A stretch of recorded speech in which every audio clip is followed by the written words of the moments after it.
Welcome to our channel. Today we how to reset your notifications in Guru. Easy tutorial step by step clearly. To reset your notifications in Guru, start by opening the Guru app on your device. Log into your account if you aren't already signed in.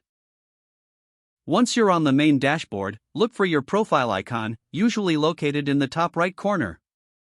Click on the profile icon to access the account menu. From the menu, select Settings. In the Settings menu, find the Notifications section.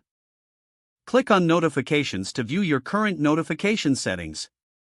Here, you'll see a list of options for various types of notifications. To reset, you can toggle off the notifications you wish to disable. If you want to enable notifications again, just toggle them back on. Feel free to customize the notifications based on your preferences. After making your selections, ensure you save your changes. Your notifications are now reset according to your new preferences. You can exit the Settings menu to return to your dashboard. That's it. You successfully reset your notifications in Guru. If the page does not load, refresh the browser or try again in a private or incognito window. Make sure you are using the correct email address, then retype it carefully to avoid small typos.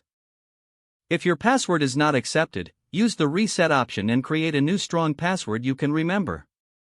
Check your spam folder for verification or security emails, then complete any requested confirmation steps. Enable two-factor authentication if available to improve account security and reduce unauthorized access risk. After signing in, review your profile details so your contact information and settings are accurate and current. If you see an error message, note it down and try again after restarting your device and internet connection. Log out when you finish, especially on shared devices, to keep your account and payment information secure. If the page does not load, refresh the browser or try again in a private or incognito window. Make sure you are using the correct email address, then retype it carefully to avoid small typos. If your password is not accepted, use the reset option and create a new strong password you can remember. Check your spam folder for verification or security emails, then complete any requested confirmation steps. Enable two-factor authentication if available to improve account security and reduce unauthorized access risk. Don't forget to like this video and subscribe to our channel for more step-by-step tech guides.